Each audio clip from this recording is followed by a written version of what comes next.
बिस्मिल्लाहिर्रहमानिर्रहीम। अस्सलाम वालेकुम नाज़रीन, प्रोग्राम द लॉ शो के साथ मैं यानी कि ज़ाकिर ख़ान आपकी खिदमत में हाज़िर हूँ। हमारा ये प्रोग्राम हर ट्यूसडे को शाम 6 से 7 बजे के दरमियान वीनस टीवी पे होता है और इसमें हम आपकी लाइव कॉल्स लेते हैं।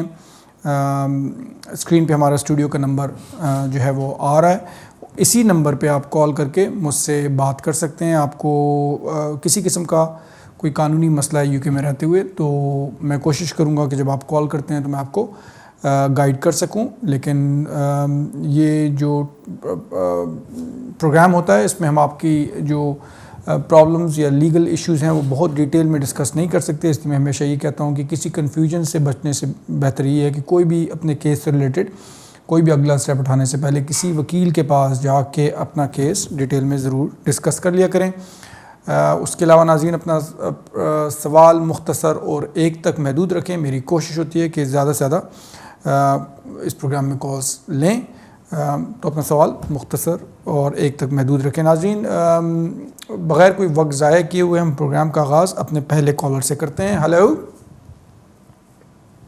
हेलो हेलो, अस्सलाम वालेकुम। वालेकुम अस्सलाम। जी कौन सा बोल रहे हैं? जी मैं इब्रार बोल रहा हूँ नोटिंगम से। जी इब्रार साहब बोलिए, क्या सवाल है आपका? मेरा, आपने तो कहा कि एक सवाल कीजिएगा, लेकिन ये एक ही सवाल है, इसमें 3-4 पॉइंट है, मैं मुख्तसर ही आपको बताऊंगा। जी जी बोलिए। मैं इस वक्त टियर 1 वीज़े पर हूँ जी जी। और मैंने टैक्स की अमेंडमेंट करवाई है, लेकिन मेरे 10 साल भी पूरे हो रहे हैं सितंबर में और मैं 10 साल पे करना चाहता हूँ। जी जी। तो इसमें कोई इशू हो सकता है टैक्स का? वो मुझे पूछ सकते हैं टैक्स का। वैसे अमेंडमेंट हो चुकी है मेरी, तो क्या चांसेस हैं अगर मैं 10 साल पर करता हूँ और मैं ऑन द स्पॉट जाना चाहता हूँ? देखें, बिल्कुल ऑब्वियसली जब आप कोई एप्लीकेशन करते हैं तो इस सिलसिले में depending on the case worker जो भी आपका केस डील कर रहा होगा तो वो कुछ भी पूछ सकते हैं। लेकिन जनरली स्पीकिंग ज़रूरी नहीं है कि 10 इयर्स के उस पर वो ये आपसे पूछें। लेकिन बहरहाल इस चीज़ को आप बिल्कुल वो नहीं कर सकते कि वो आपका पुराना टैक्स रिकॉर्ड जो है वो उस पे ना जाएं। तो जैसा कि मैंने कहा है कि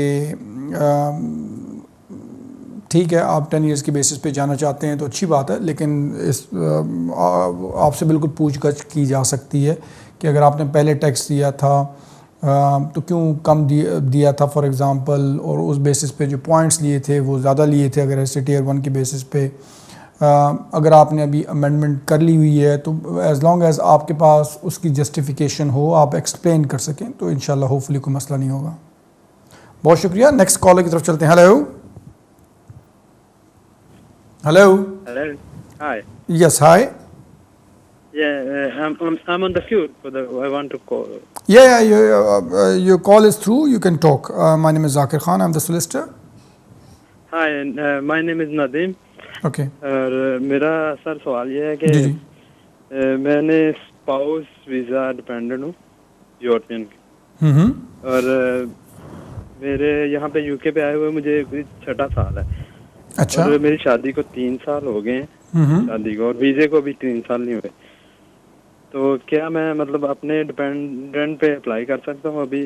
और दूसरा ये कि अगर नहीं कर सकता तो मुझे जब मतलब 5 साल पूरे होंगे, 5 साल का वीज़ा मिला था, तो मैं शादी की डेट पे देखनी होगी या वीज़े की डेट पे अप्लाई कर सकता हूँ कि शादी तक, क्योंकि वो 6 माह बाद मेरा वीज़ा लगा था। जी मैं समझ गया। देखें जहाँ तक आप इंडिपेंडेंट, आपका पहला सवाल ये था कि आप अपनी बेसिस पे अप्लाई कर सकते हैं कि नहीं? हाँ जी पहला। देखें, आप अपनी बेसिस पे तब अप्लाई कर सकते हैं कि अगर आपकी शादी को 3 साल हो गए हैं, जो कि आप कह रहे हैं कि हो गए हैं, और 3 साल में से कम साल आप लोग इकट्ठे रहे हों और फिर आपकी डिवोर्स हो जाती है। अगर आपकी डिवोर्स होती है तो फिर आप अपने बेसिस पे उसको अप्लाई कर सकते हैं। एज़ लॉन्ग एज़ जब आपकी डिवोर्स होती है तो उस वक्त आपकी वाइफ जो हैं वो यहाँ पे टीटी राइट एक्सरसाइज कर रही हो, यहाँ पे काम कर रही हो। तो अगर आपकी शादी को 3 साल हो गए हैं और उसमें से कम साल आप लोग इकट्ठे रहे हैं और डिवोर्स हो जाए खुदा न खास्ता, और उस वक्त डिवोर्स के वक्त आपकी वाइफ अगर टीटी राइट एक्सरसाइज कर रही हैं तो फिर आप अपने बेसिस पे अप्लाई कर सकते हैं। अगर ऐसी सिचुएशन नहीं है जो कि अल्लाह करे कि ऐसी ना हो अल्हम्दुलिल्लाह। अगर ऐसी सिचुएशन नहीं है तो फिर आपको 5 साल का वेट करना पड़ता है।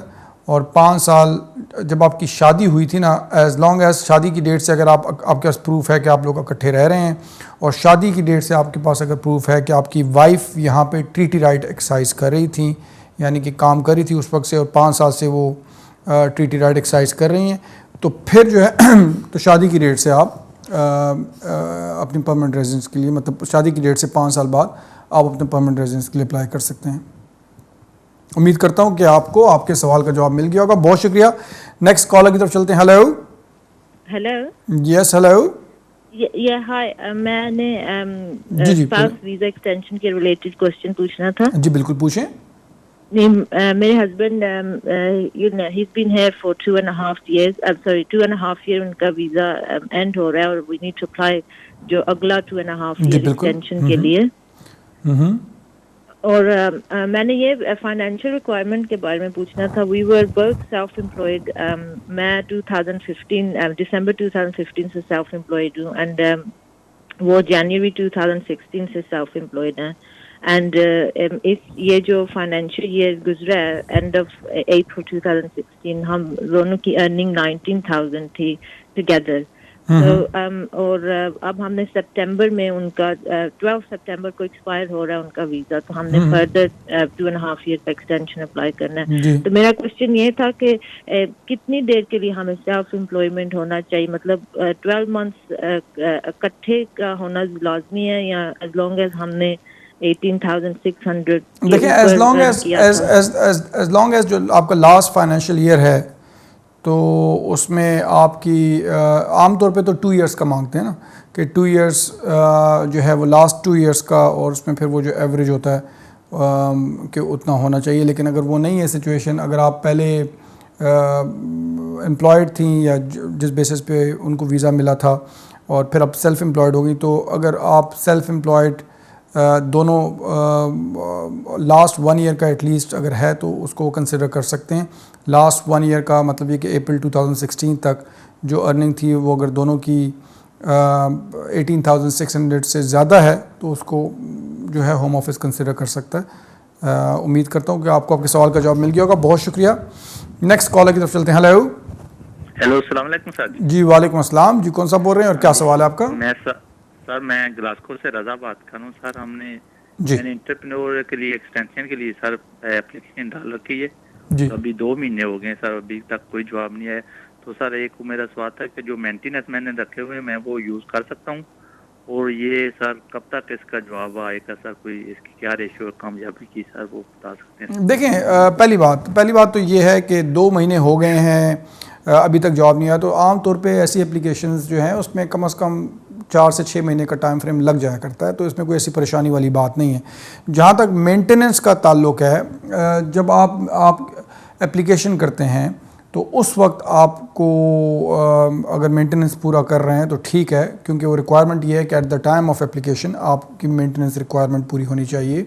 अब अगर आप मेंटेनेंस के फ़ंड्स को फॉर एग्ज़ाम्पल यूज़ कर लेते हैं तो दैट्स फ़ाइन, लेकिन उसमें एक मसला ये हो सकता है कि खुदा न खास्ता अगर आपकी एप्लीकेशन किसी वजह से रिफ्यूज़ हो जाती है और आपको दोबारा एप्लीकेशन करनी पड़ती है, अगर आपने मेंटेनेंस के फ़ंड्स को मतलब मूव कर लिया है तो फिर आपको दोबारा से फिर मेंटेनेंस शो करनी पड़ेगी फॉर द जो रिक्वायर्ड डेज़ हैं उसके लिए।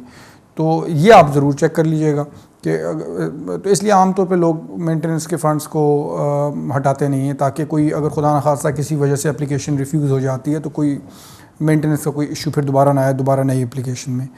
अदरवाइज़ जनरली स्पीकिंग अगर आप सेटिस्फाइड हैं कि जी हाँ आप सारी रिक्वायरमेंट पूरी करते हैं तो फिर मेंटेनेंस के फ़ंड्स आप अगर चाहें तो उसकी यूज़ कर सकते हैं। बहुत शुक्रिया। नेक्स्ट कॉलर की तरफ चलते हैं। हेलो। अस्सलाम वालेकुम। जी वालेकुम अस्सलाम। कौन सा बोल रहे हैं? जी मैं इमरान बोल रहा हूँ डॉनकास्टर से। जी इमरान साहब बोलिए, क्या सवाल है आपका? जी सवाल ये कि मैं यहाँ पे असाइलम सीकर हूँ फैमिली के साथ और नेट सपोर्ट ले रहा हूँ जी। तो मैंने ड्राइविंग पास कर ली है और पूछना ये चाह रहा हूँ कि गाड़ी मैं खरीद सकता हूँ इस स्टेटस पे? कोई मसला तो नहीं होगा? नेट सपोर्ट पे भी है, बच्चों के साथ। देखिए, अगर आप नया सपोर्ट पे भी हैं और गाड़ी खरीदते हैं तो बिल्कुल मसला हो सकता है, एज लॉन्ग एज आप जस्टिफाई कर सकें कि कहाँ से पैसा आया और किस बेसिस पे आप गाड़ी ख़रीद रहे हैं, क्योंकि आप नया सपोर्ट भी ले रहे हैं। अगर उनको सारी इन्फॉर्मेशन है तो दैट्स फाइन। तो सेकंड ड्राइवर अगर किसी के साथ कोई और किसी के नाम पे हो तो वो हो सकता है, देखिए और के नाम की गाड़ी हो। देखिए आप वो तो सेकंड ड्राइवर कोई भी अगर है किसी गाड़ी पे, अगर आप इंश्योर्ड हैं तो आप वो ड्राइव कर सकते हैं, तो वो तो जी। चलो ठीक है, बहुत शुक्रिया, thank you very much. Next caller की तरफ चलते हैं। हेलो हेलो हेलो हेलो जी, जी कौन बोल रही हैं? हेलो, अस्सलाम वालेकुम। वालेकुम अस्सलाम।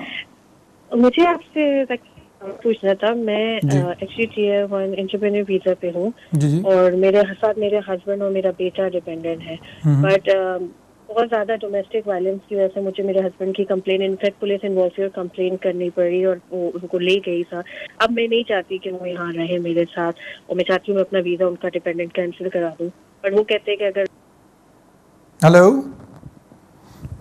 हेलो सॉरी आपका बीच में से मुझे आवाज़ कट गई थी। आप ये कह रही हैं कि अब आप कंप्लेन करना चाह रही हैं, उनको कैंसिल करना चाहती हैं? ऑलरेडी पुलिस की तो हो गई है, बट मैं चाहती हूँ कि मैं होम ऑफिस को भी कंप्लेन करूँ और उनका वीज़ा कैंसिल करके उनको वापस भिजवा दूँ, बट वो मुझे कहते हैं कि जाते जाते वो बेटा जो कि सिर्फ 2 साल का है वो उसे साथ ले जाना है का बात कह रहे हैं। तो क्या वो ऐसे बच्चे को 2 साल के बच्चे को ले जा सकते हैं? और अगर मैं अपना वीज़ा स्विच करना चाहूँ असाइलम पे तो क्या वो पॉसिबल है कि टियर 1 एंटरप्रेन्योर चेंज हो जाए? देखें, पहली बात तो ये है कि जनरली स्पीकिंग इस मुल्क के कानून के हिसाब से जनरली स्पीकिंग इतने छोटा जो बच्चा होता है वो आम तौर पे मदर के साथ होता है, अनलेस के कोई ऐसे इश्यूज़ हों जिसकी वजह से कोर्ट सेटिस्फाइड हो कि माँ जो है वो लुक आफ्टर नहीं कर सकती। तो जनरली स्पीकिंग तो माँ को बच्चा जो है वो मिलता है। तो ऐसी सूरत में मेरा नहीं ख्याल कि आपके हस्बैंड जो हैं वो आपके मतलब बच्चे को यहाँ के कानून के हिसाब से वो ले जा सकेंगे। जहाँ तक आपका दूसरा सवाल था वो असाइलम से रिलेटेड, तो आप कोई भी स्टेटस हो, अगर आप समझती हैं कि आपको अपने मुल्क में ख़तरा है और आप वहाँ पे नहीं जा सकती, तो फिर आप असाइलम क्लेम कर सकती हैं, टियर 1 वीज़ा हो या जो भी हो। अगर आपको ख़तरा है अपने मुल्क में कि आप नहीं जा सकती और आपको लगता है कि आपको वापस जाना पड़ेगा और आपको ख़तरा है, तो फिर आप असाइलम क्लेम कर सकती हैं। अभी आपने देखना होगा कि अगर आपके पास ऑलरेडी टियर 1 वीज़ा है तो ऐसी सूरत में आपको वापस तो वैसे ही कोई नहीं भेज रहा, क्योंकि आपके पास वीज़ा है, तो फिर आपको क्यों असाइलम क्लेम करने की ज़रूरत पड़ रही है। तो मेरा मशवरा आपको ये होगा कि इस सिलसिले में आप किसी वकील के पास जाके इसको डिटेल में ज़रा डिस्कस कर लें। जी बहुत शुक्रिया। नेक्स्ट कॉलर की तरफ चलते हैं। हेलो अस्सलाम वालेकुम। वालेकुम सलाम। कौन सा बोल रहे हैं? सर अहमद बात कर रहा हूँ। सबसे पहले शुक्रिया अदा करना चाहूँगा कि आप इधर आके हेल्प कर रहे हैं। बहुत शुक्रिया, थैंक यू वेरी मच। जी बोलिए। मेरा एक्चुअली क्वेश्चन ये है कि मेरे पास यूरोपियन डिपेंडेंट वीज़ा है और दूसरा ये कि जब ये EU आउट हो गया है तो इस वीज़े पे मेरा कोई इफेक्ट पड़ेगा, और दूसरा ये कि मुझे मेरी शादी को क्या मैं इस डिपेंडेंट वीज़ा अप्लाई कर सकता हूँ अपने बिहाफ पे, और मुझे किन चीज़ों की ज़रूरत पड़ेगी? देखिए, वन बाय वन करते हैं। यहाँ तक आपके पहले सवाल का ताल्लुक है, अभी फ़िलहाल UK EU से आउट नहीं हुआ। रेफरेंडम में ये लोगों ने फ़ैसला किया है कि निकले बाहर, लेकिन अभी फ़िलहाल UK जो है वो EU से बाहर नहीं हुआ। एक प्रोसेस है जिससे गुजरना पड़ेगा अगर UK चाहता है कि वो EU से बाहर निकले, और उस प्रोसेस में भी मेरे हिसाब से कम 2-4-5 साल लग जाएंगे अगर ये वो प्रोसेस स्टार्ट करते हैं। तो अभी तो फ़िलहाल सिचुएशन वही है जो कि रेफरेंडम से पहले थी। ठीक है। जो आपका दूसरा सवाल था कि आप अपने बेसिस पे अप्लाई करना चाह रहे हैं या कर सकते हैं या नहीं कर सकते, तो मैं उसको भी आपको बताता हूं, लेकिन मुझे बताया जा रहा है कि एक ब्रेक का टाइम हो गया है। तो अगर आप टेलीफोन पे ही रहें तो इंशाल्लाह ब्रेक पे आने के फ़ौरन बाद मैं आप ही के सवाल से स्टार्ट करूंगा और आप ही से बात करूंगा। तो नाज़रीन, एक वक्फे पे हम जा रहे हैं, आप किधर जाइएगा नहीं, थोड़ी देर में दोबारा हाज़िर होते हैं। कम बैक नाज़रीन, आप देख रहे हैं द लॉ शो। मैं हूं जाकिर खान। ब्रेक से पहले हमारे साथ एक कॉलर थे, अहमद साहब। तो अहमद साहब, अगर आप टीवी पे देख रहे हैं, मेरे ख्याल में आप टेलीफोन से जा चुके हुए हैं, टीवी पे देख रहे हैं, तो आपके सवाल का जवाब यही है कि फ़िलहाल आप एज ए EU डिपेंडेंट हैं। आप तो आपके स्टेटस पे कोई फ़र्क नहीं पड़ रहा। अभी भी UK EU का हिस्सा है जब तक ये सिचुएशन रहती है, और अगर UK निकलता है तो उसमें भी टाइम लगेगा, तो आपको आपके स्टेटस पे कोई फ़र्क नहीं पड़ेगा। और जो मुख्तलिफ़ एनालिसिस हैं, और अगर उस पे बेसिस पे बात की जाए, तो अगर UK EU से निकल भी जाए, तो जो ऑलरेडी EU डिपेंडेंट्स हैं जिनके पास वीज़ा है, तो उनको कोई ज़्यादा फ़र्क नहीं पड़ेगा। जनरली स्पीकिंग जो एनालिसिस हैं वो यही कहते हैं। जो आपका दूसरा सवाल ये था इंडिपेंडेंट बेसिस पे कि आप EU डिपेंडेंट हैं, तो आप अपने इंडिपेंडेंट बेसिस पे अप्लाई कर सकते हैं कि नहीं। जब तक आप मतलब ये कि अगर आपकी वाइफ यूरोपियन सिटीज़न है और आप एज अ फैमिली रह रहे हैं, आप लोगों की शादी कायम है, तब तक आप इंडिपेंडेंट वीज़े के लिए नहीं अप्लाई कर सकते। उम्मीद करता हूँ कि आपको आपके सवाल का जवाब मिल गया होगा। अगले कॉलर की तरफ चलते हैं। हेलो जी, सलाम अलैकुम। जी वालेकुम सलाम। कौन सा बोल रहे हैं और क्या सवाल है आपका? जी, मैं नोमान बात कर रहा हूँ लंदन से। मेरा क्वेश्चन ये है कि मैं 2012-13 में मेरे पास PSW वीज़ा था, तो मेरी वाइफ आई थी as a dependent, PSW dependent आई थी ना जी जी। तो उसके बाद मुझे ब्रिटिश सिटीजनशिप मिला लास्ट ईयर 2015 में। I mean indefinite leave to remain मिला, और अभी मुझे ब्रिटिश सिटीजनशिप मिला। तो इसको जब मुझे ILR मिला, इसको मतलब ये कि 30 मंथ्स का वो डिपेंडेंट वीज़ा मिला। तो अभी इसका जो ख़त्म हो रहा है सितंबर नेक्स्ट ईयर ख़त्म हो रहा है, वो 30 मंथ का पार्टनर जो वीज़ा है। तो इसको क्या रिक्वायरमेंट शो करना पड़ेगा इसको? और ये जो मैंने सुना है कोई NHS का इमिग्रेशन सरचार्ज है, वो भी इसको पे करना पड़ेगा कि नहीं? देखें, जब इनके पास अभी स्पाउस वीज़ा है, आपकी वाइफ के पास स्पाउस वीज़ा है, स्पाउस वीज़ा है 2.5 ईयर्स का। जी 2.5। तो अभी उनको जो NHS की आप बात कर रहे हैं, वो जो भी कोई एक्सटेंशन के लिए अप्लाई करता है तो उसको पे करना पड़ता है। तो इनको NHS सरचार्ज जो है, जो कि तकरीबन £500 2.5 साल का होता है, वो उनको पे करना पड़ेगा। और कोई रिक्वायरमेंट होगी इसकी? रिक्वायरमेंट वही होगी जो अगर आपने पहले जो शो किया था, 18,600 की आपकी इनकम जो थी, तो वो ही रिक्वायरमेंट है कि आपकी अपनी इनकम या आप दोनों की मिलके इनकम जो है वो £18,600 होनी चाहिए। और उस सिलसिले में आपको अपनी लास्ट 6 मंथ्स की pay slips, bank statements, employer का लेटर देना पड़ेगा। और ये डिफरेंट के लिए कब एलिजिबल होगी? 2012 में आई है जुलाई। हाँ, लेकिन जब उन्होंने अप्लाई किया, अगर स्पाउस वीज़ा उनको मिला है, तो जब उन्होंने स्विच किया तो अभी उनको 2.5 साल के बाद जब अभी अप्लाई करेंगी, 2.5 साल का वीज़ा इनको मिलेगा, स्पाउस वीज़ा। और फिर जब 5 साल पूरे हो जाते हैं तो फिर उसके बाद जो है वो इंडेफिनिटली अप्लाई कर सकेंगी। ओके सर, बहुत शुक्रिया, thank you very much. Next caller की तरफ चलते हैं। हेलो, अस्सलाम वालेकुम। जी वालेकुम अस्सलाम। जी कौन बोल रही हैं और क्या सवाल है आपका? जी, मैं मिसेस खान बोल रही हूँ। आपके लिए ढेर सारी दुआएं हैं, आप लोगों को मशवरे दे रहे हैं, तो अल्लाह ताला आपको अजर दे। शुक्रिया जी। मैंने एक सवाल पूछना है कि वो मेरे रिश्तेदार ने पाकिस्तान, अगर बच्चे के लिए ब्रिटिश पासपोर्ट अप्लाई करते हैं, बाप उसका ब्रिटिश है, वो इस कंडीशन में नहीं है कि बीवी को स्पॉन्सर करे, तो क्या उस बच्चे का जब ब्रिटिश पासपोर्ट बन जाता है, उसके ऊपर कोई टाइम लिमिट होती है, कंडीशन होती है कि वो लंदन लेके जाओ, या नहीं होती? नहीं, ब्रिटिश पासपोर्ट जब बन जाता है उस पर कोई टाइम लिमिट नहीं है, वो किसी वक्त भी आना चाहें तो आ सकते हैं। आपको मेरा सवाल समझ आया? जी, मुझे आपका सवाल यही है ना कि अगर आप बच्चा जो है पाकिस्तान में है ना? जी, बच्चा पाकिस्तान में पैदा हुआ है, उसका बाप ब्रिटिश है। जी जी। तो अगर वो ब्रिटिश पासपोर्ट बच्चे का बन जाता है, तो आया कि उसको विद इन सर्टन टाइम यहाँ पे आना पड़ेगा, या वो किसी वक्त भी आ सकता है? तो उसका जवाब, अगर आपका यही सवाल है, तो उसका जवाब ये है कि उसमें कोई टाइम लिमिट नहीं है। जब किसी का ब्रिटिश पासपोर्ट बन जाता है तो वो किसी वक्त भी जो है वो आ सकता है, उसमें कोई ऐसी बात नहीं है। जी बहुत शुक्रिया। नेक्स्ट कॉलर की तरफ चलते हैं। हेलो जी वालेकुम सलाम। कौन सा बोल रहे हैं? जी भाईजान, मैं शाहिद बोल रहा हूँ बारमग्राम से। जी जी बोलिए, क्या सवाल है आपका? यार मेरा 2 सवाल था। एक सवाल है, मैं अपना बेटा था 7 साल का, 22 में एप्लीकेशन किया था, तो आज 3 महीना हो गया। वो पैसा उन्होंने NHS का भी ले लिया, होम ऑफिस का भी फीस ले लिया। अब 4 आदमी था, मेरा एक बेटा और भी है। जी जी।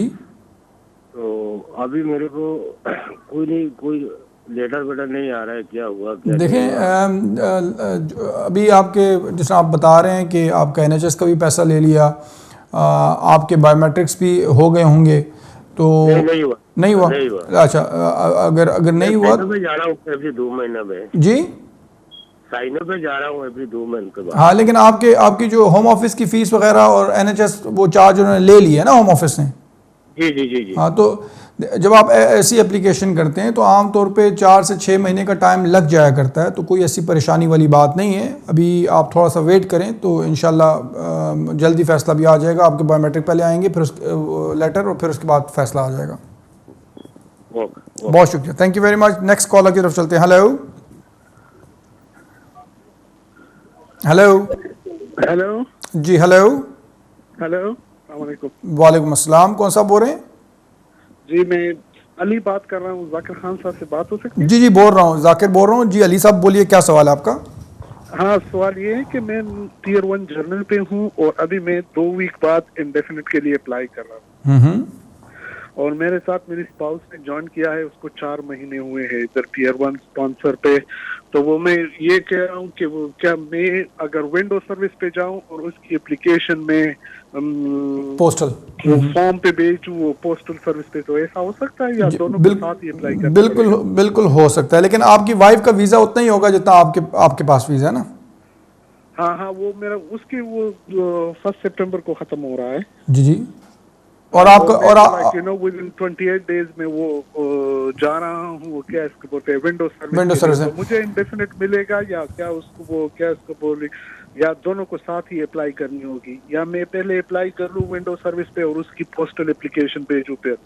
देखें, आप दोनों तरीके से कर सकते हैं। आप दोनों इकट्ठे भी विंडो सर्विस पे जा सकते हैं अगर आप वो चाहते हैं। उसकी ज़रा फ़ीस ज़्यादा होती है, ऑब्वियसली जब प्रीमियम सर्विस पे आप जाते हैं तो ज़रा फ़ीस एक्स्ट्रा होती है। तो आप दोनों इकट्ठे भी एप्लीकेशन कर सकते हैं, और आप ये भी कर सकते हैं कि अपने लिए विंडो पे अप्लाई करें और वाइफ के लिए बाय पोस्ट एप्लीकेशन कर दें। और आप ये भी कर सकते हैं, उसी टाइम पे एप्लीकेशन करनी होगी या मुझे इंडेफिनिट मिलने के बाद करनी होगी? देखें, जब आप प्रीमियम सर्विस पे जाते हैं तो आपको फिर उसी दिन जो है वो, अगर आप सारी रिक्वायरमेंट पूरी करते हैं तो आपको उसी दिन फिर इंडेफिनिट मिल जाएगा। अगर आपको उसी दिन इंडेफिनिट मिल जाता है, इसमें आपने बस ये ज़रा मेक श्योर करना है कि फॉर एग्ज़ाम्पल अगर आपकी वाइफ का वीज़ा 1 सितंबर को ख़त्म हो रहा है तो आप प्रीमियम सर्विस की अपॉइंटमेंट जो है ना वो एज सून एज मतलब जब आप ले सकते हैं, यानी कि 28 दिन पहले, तो आप पहले ले लीजिएगा, मतलब 1-2 हफ्ते पहले जब उनका वीज़ा ख़त्म हो रहा है एटलीस्ट।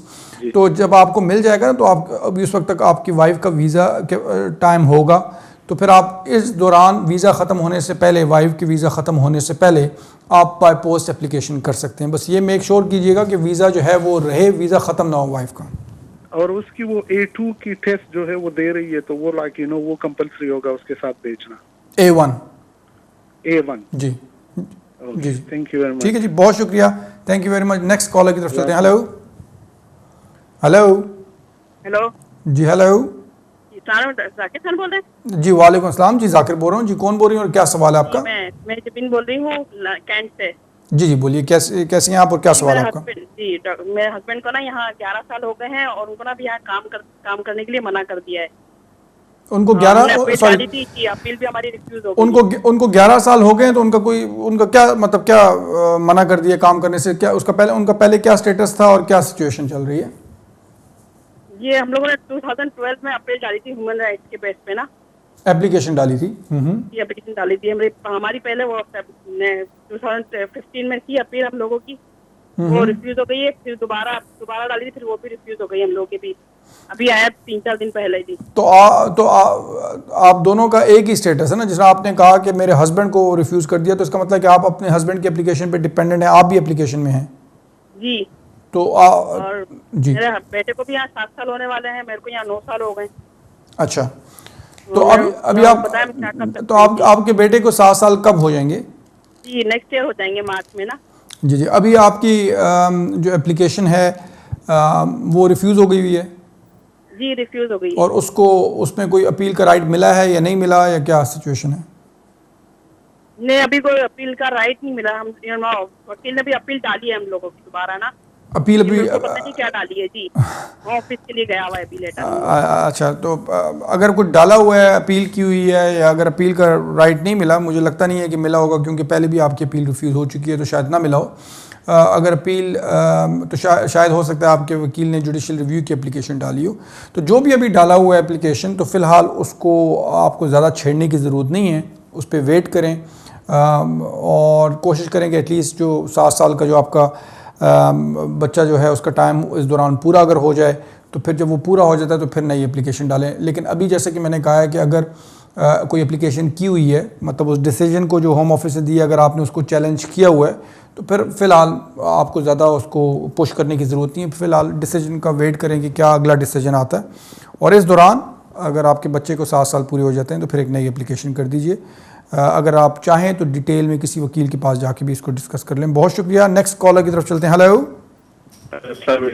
जी, वालेकुम अस्सलाम। कौन सा बोल रहे हैं? सर मेरा नाम इरफान है, मैं मैनचेस्टर से बात कर रहा हूँ जी। जी इरफान साहब, मैं तकरीबन 10 साल पहले 2006 में इधर आया था अपने, और 20 दिन के बाद मेरी बीवी, मेरे बेटे ने मुझे ज्वाइन किया था। अब मुझे 10 साल होने वाले हैं और मेरे 2 बच्चे यहाँ भी पैदा हुए। मेरे 2 सवाल हैं सर। पहला मेरा ये कि मेरा बेटा जो 1 माह का था जब इधर आया था ना, जी, तो उसकी नेचुरलाइजेशन, क्योंकि उसे भी अब 10 साल पूरे होने वाले हैं, तो उसकी नेचुरलाइजेशन के लिए मैं अप्लाई कर सकता हूँ, या मेरी वाइफ के इंडेफिनेट के बाद हम उसकी नेचुरलाइजेशन की अप्लाई करेंगे, जैसे हम दूसरे बच्चों का अपने का अप्लाई करेंगे? और दूसरा सवाल मेरा ये है सर कि 10 साल होने में अभी जब 28 दिन रहते हो तो हम बाय पोस्ट एप्लीकेशन भेज सकते हैं? जी बिल्कुल। जो आपका दूसरा सवाल है उसका मैं पहले जवाब देता हूँ कि जी बिल्कुल, अब 28 दिन जब रह जाएं तो आप एप्लीकेशन कर सकते हैं, ठीक है ना, 10 साल पूरे होने में। जो आपका पहला सवाल है, जो आप बच्चे की बात कर रहे हैं, रजिस्ट्रेशन की बच्चे की एज ब्रिटिश सिटीज़न, तो अगर बच्चा आपका पाकिस्तान में पैदा हुआ है, तो अगर उसने 10 साल यहाँ पर गुजारे हैं, तो वो इस बेसिस पे कि अगर 10 साल उसने गुजार लिए हैं, तो वो इस बेसिस पे रजिस्ट्रेशन के लिए अप्लाई नहीं कर सकता। उसके लिए रिक्वायरमेंट ये है कि बच्चा यहाँ पे पैदा हुआ हो और फिर उसको यहाँ पे रहते हुए 10 साल हो गए हों, तो फिर ऐसी सूरत में वो अप्लाई कर सकता है रजिस्ट्रेशन के लिए। तो वो 10 साल की बेसिस पे तो नहीं अप्लाई कर सकता आपका बच्चा, क्योंकि वो पाकिस्तान में पैदा हुआ है। जब आपको इंडेफिनिट मिल जाता है आपको या आपकी वाइफ को, तो फिर वो बच्चा जो है अपने बच्चे को जो कि पाकिस्तान में पैदा हुआ है उसको आप रजिस्टर करा सकते हैं एज ब्रिटिश सिटीज़न। जब आपको इंडेफिनिट, आपको या आपकी वाइफ को इंडेफिनिट मिल जाता है, तो फिर आप अपने जो पाकिस्तान में जो बच्चा पैदा हुआ है उसको रजिस्टर करा सकते हैं एज ब्रिटिश सिटीज़न। जिस तरह आप अपने बाकी के 2 बच्चों को रजिस्टर करेंगे, इस तरह अपने तीसरे बच्चे को भी रजिस्टर कर सकते हैं एज ब्रिटिश सिटीज़न। उम्मीद करता हूँ कि आपको आपके सवालों के जवाब मिल गए होंगे। बहुत शुक्रिया। अगले कॉलर की तरफ चलते हैं। हेलो अस्सलाम वालेकुम। जी वालेकुम अस्सलाम। कौन सा बोल रहे हैं? जी मेरा नाम अशोक है। जी बोलिए, क्या सवाल है? जी। हाँ, मैं 2.5 साल का वीसा मिला वहाँ फैमिली थ्रू थे। मेरा एक बेटी है। जी। बाद में 1 साल का बाद जो मैं अलग हो गया और उसने दूसरे शादी कर लिया, उसको दूसरा एक बच्चा भी हुआ। और जब 2.5 साल खत्म हुआ तब मैंने एप्लीकेशन किया, तो एप्लीकेशन करने के बाद 4 महीना बाद वो रिफ्यूज हुआ। बोला था मेरा बेटी के साथ कोई कांटेक्ट नहीं है, इसलिए रिफ्यूज हुआ। तो अभी मैं क्या करना हूँ? अभी तो मैं अपील किया और मुझे पता नहीं अभी मैं क्या करूँ। नहीं तो आपके अपने बेटी से कोई कांटेक्ट नहीं है? चाइल्ड मेंटेनेंस से मैं पे करना चाहता था, उसने वो नहीं ले रहे हैं, उसने जवाब नहीं दे रहे। अच्छा, लेकिन आपने मिलने की कोशिश की बच्ची से? हाँ, बहुत कोशिश की, ऐसे फैमिली थ्रू से कोशिश की, और कोई लीगल आपको चाहिए था कि अगर आपको वो मिलने आपकी एक्स वाइफ नहीं दे रही थी बच्ची को, तो आपको चाहिए था कि आप लीगल तरीके से कोशिश करते। बहरहाल अगर अभी भी अगर आपने नहीं किया, तो आपको चाहिए कि अपनी बच्ची से मिलने की कोशिश करें और लीगल तरीके से कोशिश करें। तो इंशाल्लाह आपका एक तो अब आपकी बच्ची से मुलाकात भी हो जाएगी, और दूसरा आपका इंशाल्लाह आपको वीज़ा भी मिल जाएगा। बहुत अभी मैं क्या करूं? अभी मैं लीगल तरीके से जो करूं जी, आपको चाहिए ना लीगल तरीके से आप उसको आप बच्ची को मिलने की कोशिश करें। उसका तरीका यही होता है ना कि आप अदालत के थ्रू कोर्ट में जाते हैं और बच्ची से कांटेक्ट के लिए अप्लाई करते हैं, और ये किसी वकील के थ्रू राब्ता करें और लीगल तरीके से बच्ची को मिलने की कोशिश करें। जी बहुत शुक्रिया। नाज़रीन, मुझे बताया जा रहा है कि एक वक्फे का टाइम हो गया है, तो एक वक्फे पे जाते हैं और आपके इधर जाइएगा नहीं, थोड़ी देर में दोबारा हाजिर होते हैं।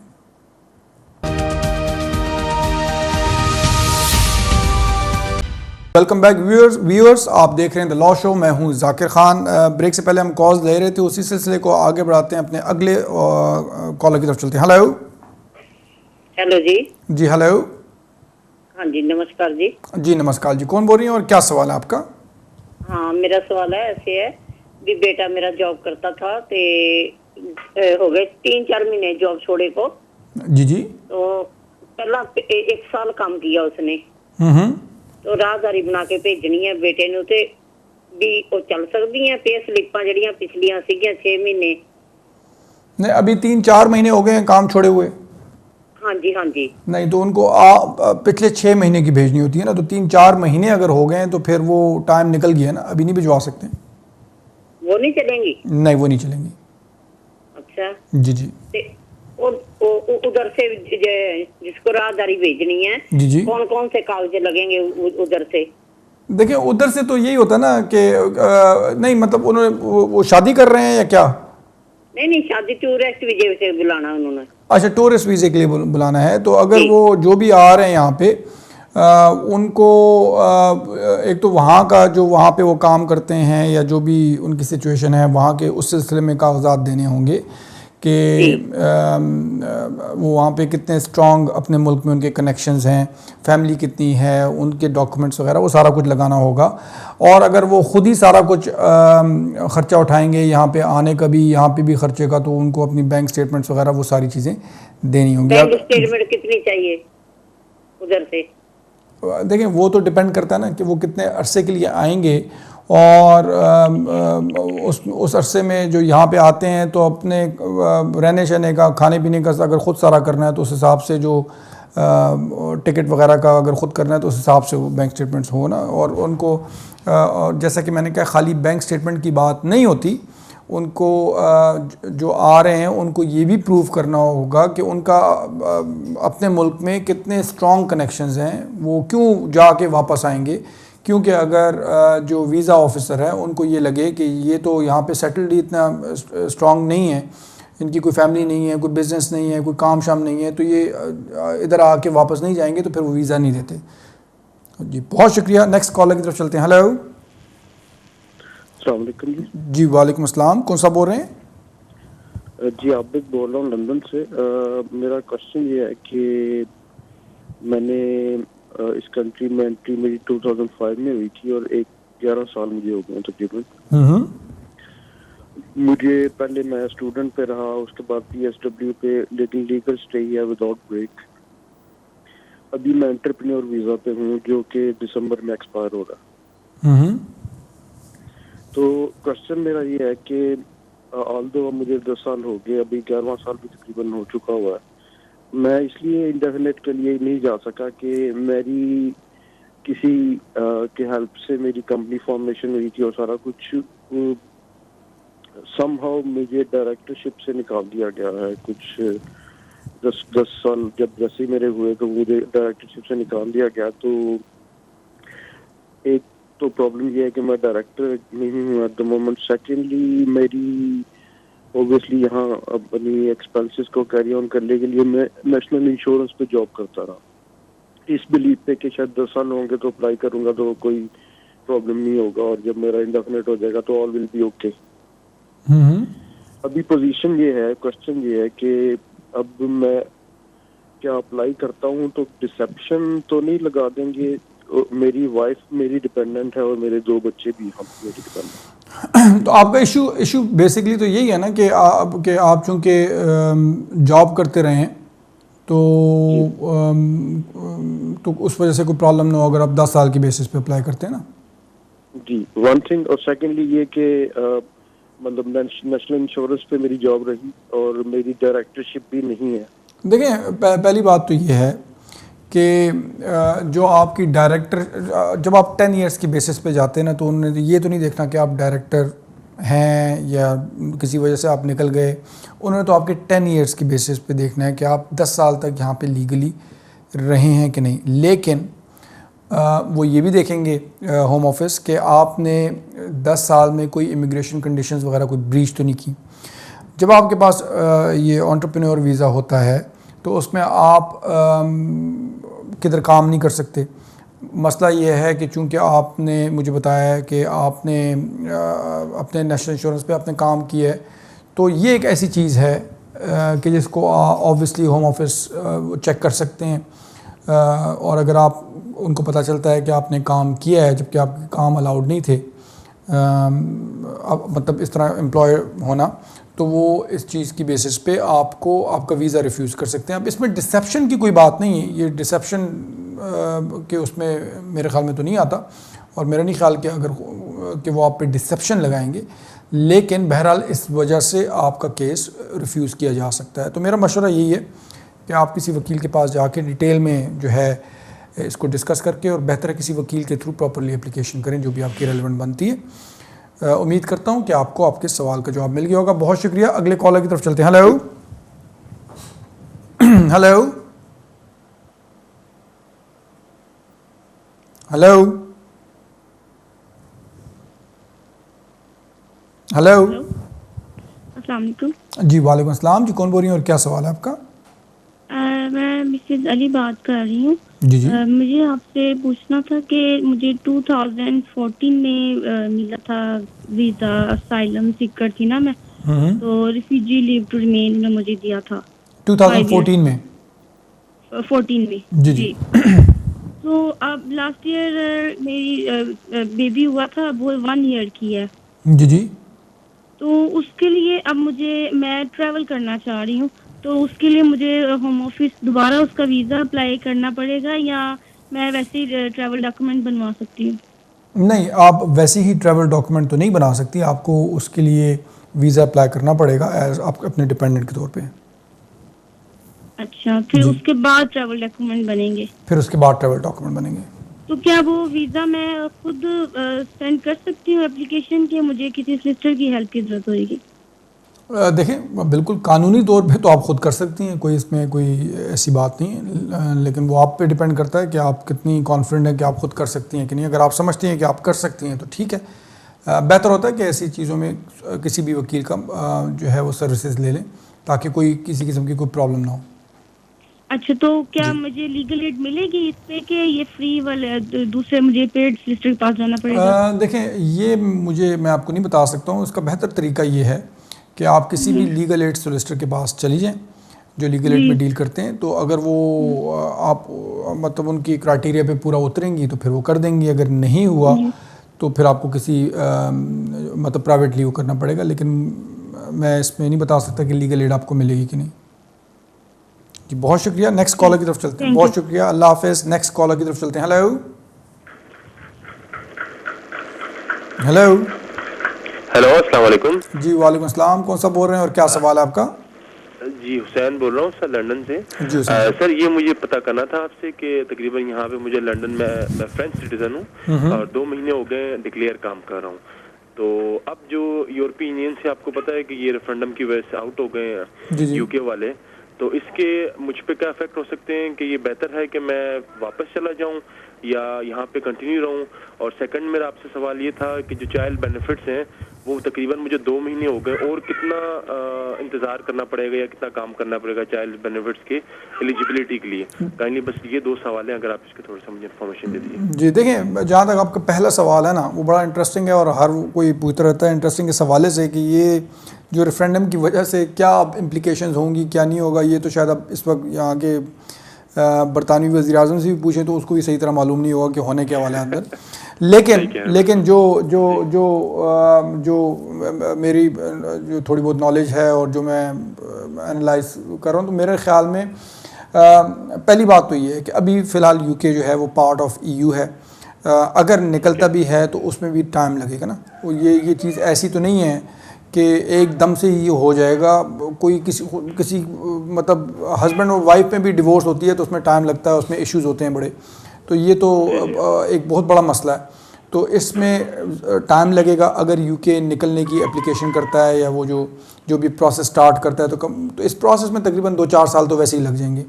अब उस दौरान जो है जो EU सिटीजन्स हैं या जो उनके डिपेंडेंट्स हैं तो उनका वही स्टेटस, उस दौरान यूके जो है वो पार्ट ऑफ EU है और उसी तरीके से आप चलेंगे। तो आपको मेरे नहीं ख्याल कि आपके स्टेटस को किसी किस्म का फ़र्क पड़ता है। हाँ, एक मैं एडवाइस मशवरा ज़रूर दूंगा उन लोगों को जो EU सिटीजन्स हैं और जो उनके डिपेंडेंट्स हैं, आपके सवाल की वसातत से भी, कि अगर क्योंकि आपको कानूनी तौर पे आपको यहाँ पे रेजिडेंस कार्ड देने की ज़रूरत नहीं होती, वो 5 इयर्स का परमिट वगैरह कानूनी तौर पे EU सिटीज़न को ज़रूरत नहीं होती।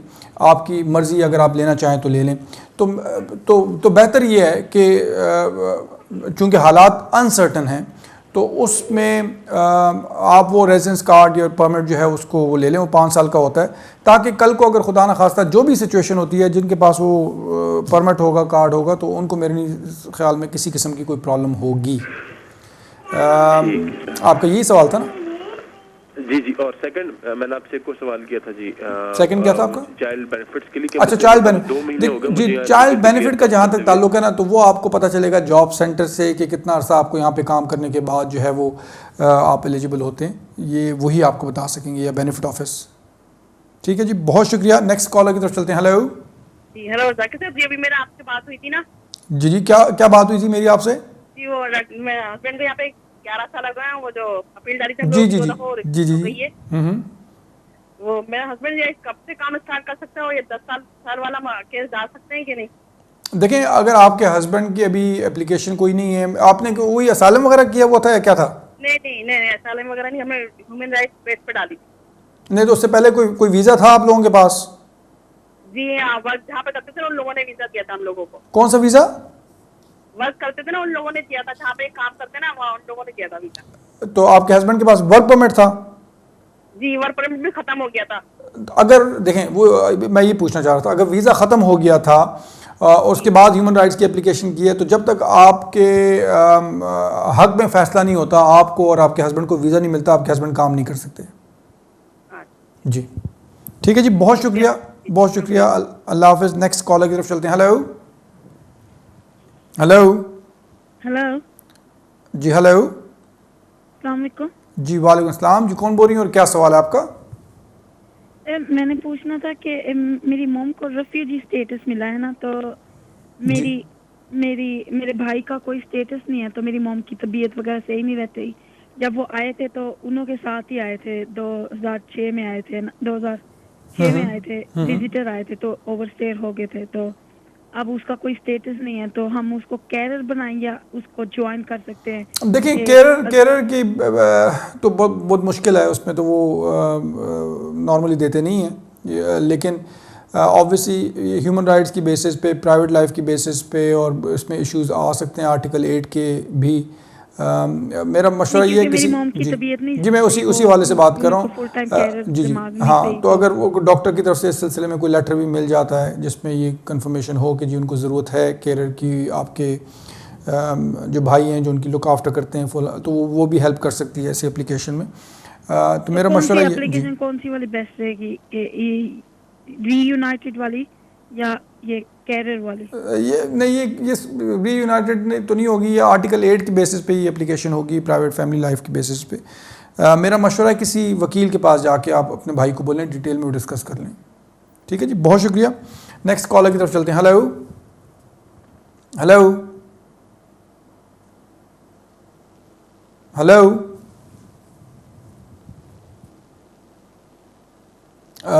नाज़रीन, मैं एक मरतबा फिर बोलूँगा कि जब आपकी कॉल थ्रू होती है प्लीज़ टीवी का वॉल्यूम बंद कर दिए। अगले कॉलर की तरफ चलते हैं। हेलो जी। हेलो सर जी। हेलो, कौन सा बोल रहे हैं? कुमार है। हेलो, कौन सा बोल रहे हैं? सर मेरा नाम कुमार है। जी कुमार साहब, बोलिए, क्या सवाल है आपका? सर मैं एक्चुअली मेरी मिसेज आई थी 2014 में आई थी इंडिया से। जी और वो स्पाउस वीजा पे आए थे। तो अभी उनका वीजा जो 2.5 32 मंथ का वीजा दिया था, तो वो अभी खत्म होने वाला है। तो तो उसके लिए अब आगे मुझे क्या करना होगा? और अभी इसी दौरान मेरे पे बेटा भी हो गया है और बेटे का तो ब्रिटिश पासपोर्ट हो गया, तो उसके तो नहीं दिक्कत, तो अब उनके लिए क्या करना होगा मुझे? उनके लिए एक्सटेंशन के लिए अप्लाई करना होगा आपको। जब वीज़ा ख़त्म हो रहा है, उस वीज़े ख़त्म होने से पहले जब 28 दिन ख़त्म होने को रह जाएं तो उस दौरान फिर आप एप्लीकेशन कर सकते हैं अपनी वाइफ की एक्सटेंशन के लिए। आपने जब उनको बुलाया था, जब उनके वीज़े के लिए अप्लाई किया था, तो उस वक्त आपने शो किया होगा, प्रूफ किया होगा कि आपकी इनकम जो है 18,600 पाउंड है या उससे ज़्यादा है। तो अभी दोबारा आपको एक्सटेंशन के लिए जब आप अप्लाई करते हैं तो यही रिक्वायरमेंट है कि मिनिमम आपकी इनकम 18,600 पाउंड होनी चाहिए। उस सिलसिले में जो भी कागज़ी चीज़ें हैं, जो डॉक्यूमेंट्स, रेलेवेंट डॉक्यूमेंट्स हैं, पे स्लिप्स 6 महीने की, बैंक स्टेटमेंट्स, एम्प्लॉयज़ लेटर, ये सारा कुछ आपको देना होगा। उम्मीद करता हूँ कि आपको आपके सवाल का जवाब मिल गया होगा। नाज़रीन, ये हमारे प्रोग्राम की आज की आखिरी कॉलर हैं, क्योंकि मुझे बताया जा रहा है कि प्रोग्राम का वक्त जो है वो ख़त्म हो गया है, मज़ीद कॉल्स हम नहीं ले सकते। तो इंशाल्लाह ज़िंदगी हुई तो अगले हफ्ते दोबारा आपसे टीवी पे मुलाकात होगी। अपना ख्याल रखें। दोबारा नेक्स्ट ट्यूसडे को इंशाल्लाह आपसे दोबारा मुलाकात होगी 6 बजे।